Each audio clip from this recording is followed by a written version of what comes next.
Yo, what up? All right, everybody. Thanks for clicking on this right here. Hop on in here and let me give you my quick thought special edition executive decision.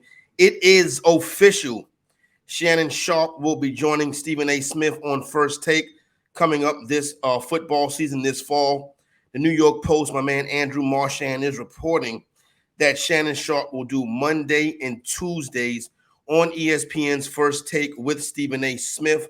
So now we start to see how First Take is coming together. We've already known that Rachel Nichols, Richard Sherman, and Lil Wayne, and possibly Micheal Irvin or Keyshawn Johnson will be a part of the crew out there with Skip Bayless on Undisputed. We're back on the East Coast. ESPN is official. Shannon Sharpe gets to join Stephen A. Smith on First Take on Mondays and Tuesdays.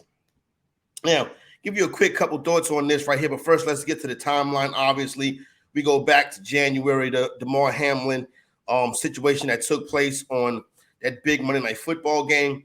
Now, Skip Bayless made a tweet that night that was viewed as insensitive. Me, myself, personally, I didn't think the tweet was all that insensitive. He never took the tweet down. Shannon Sharpe, his co-worker, had a problem with it. Sharpe took off the next day when Sharpe came back to work.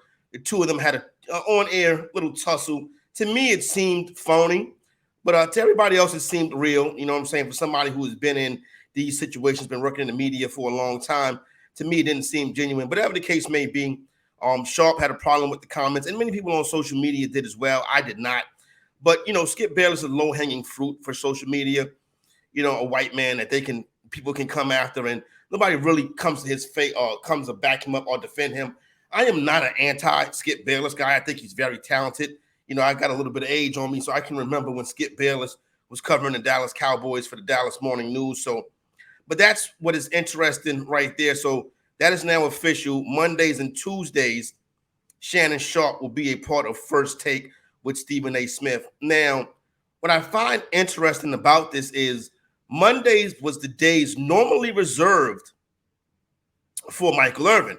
With the new since my man Max has been gone, they went to this kind of Stephen A. and Friends. You'll see guys like Perk and JJ Redick and Micheal Irvin was there, and then you had Ryan Clark, who I want to speak about later, and a host of characters, Kim Martin as well, and other people that my man Harry Douglas, who is also doing a fantastic job on that show, and the best guy to debate with Skip outside of Micheal Irvin, the legend from New York City, the Mad Dog Chris Russo. Now, with that being said, Mondays was normally the day reserved for Micheal Irvin.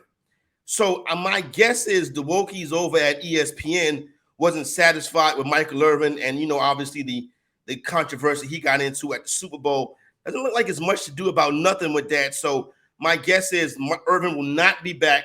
Now, Stephen A. Smith advocated for Micheal Irvin, but when them Wokies at ESPN say it's not going to happen, then guess what? It ain't going to happen. But I think he'll probably end up on Undisputed doing something with Skip Bayless. And listen, Micheal Irvin is a fantastic broadcast talent. And obviously, the Dallas Cowboys are a big root. So you got a guy that's rooting for the Cowboys, a guy that's not.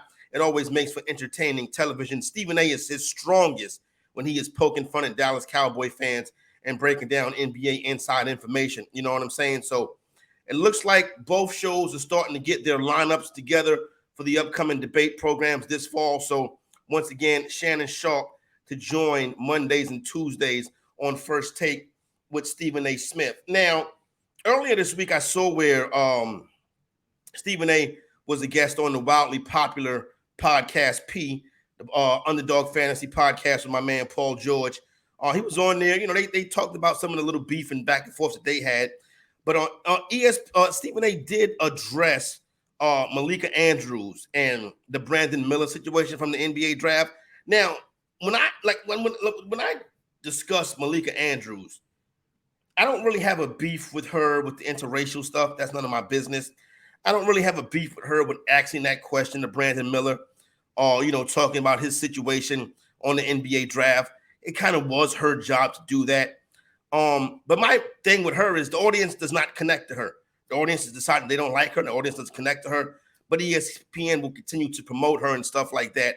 Probably a part of their DEI stuff, whatever. But she's a talented broadcaster nonetheless. But my thing with her is kind of was during the bubble. when you know, you had a situation during the bubble when that young lady from Louisville had that incident, was shot by the police, and you know they said they wasn't going to run those cops in, and she got up there when they was on the bubble. But, oh my God, that could have been me. Wait, when that could have been me? When was you going to be in a trap house in Louisville shooting it out with the cops?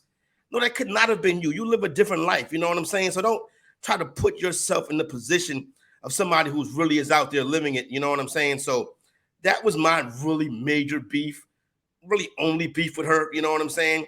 Trying to pretend like she's somebody that she's not. But other than that, you know, she has a job to do. And like I said, the audience doesn't like her. And my thing is ESPN keeps running out there a person that the audience does not like. You know what I mean? Now, also another thing that was interesting about that interview was, you know, they were talking about how, you know, Stephen A has his own pod now. He does a good job on that. But they also were discussing, you know, how the athletes are coming into the media and stuff like that, and how it could start affecting the traditional media. Because guys like Gilbert Arenas, I mentioned podcast P with Paul George, you know, Draymond Green and others, the Raw Room. So you really got athletes getting into the space, and Tyreek Hill, and kind of dominating the space. And the other day I was watching ESPN, and it was the part of their fantasy draft week. I want to touch on that in a minute. But they had Ryan Clark from the Pivot up there on NFL Live. And Ryan Clark was actually playing and responding to clips from the Pivot on the ESPN show. I find that interesting. I would not be surprised if ESPN tries to get involved with the Pivot and makes that one of their program. And obviously, Ryan Clark is somebody that the ESPN management likes a lot. They view as somebody who is a keeper. Like I told you, I'm a real big fan of Harry Douglas. But I think Clark does a decent job. Sometimes it can be a little bit too much for me. But I think he does great on the Pivot. And he does good stuff on First Take. So shout out to them. I think that's going to be coming. I could see where the mainstream media tries to start scooping up some of these more successful player-driven alternative podcasts. Obviously, you already see they paid $85 million for the Pat McAfee show, and that, I believe, starts on September 7th. So all the media companies getting their ducks in a row for the upcoming football season, and that is good to see. But once again, the main story right here, Shannon Sharpe gets down with Stephen A. Smith on First Take.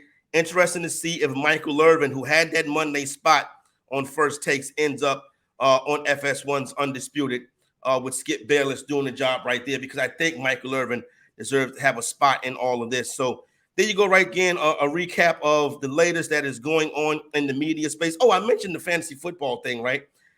During the fantasy football, during the NFL Live the other day, they had Dan Graziano up there giving fantasy advice. What the fuck does Dan Graziano know about fantasy football? He's probably never set a fantasy lineup in his life. So once again, ESPN showing that they think their audience is stupid. You know what I'm saying? So, but outside of that, just wanted to leave you with a couple of those thoughts. You know what I'm saying? If you like the video, please hit that subscribe button. Let's get ready to run these numbers up. You can hit that like as well. Once again, it's your boy Corey Parson, Fantasy Executive. Special decision. Hit that subscribe button. We out, people.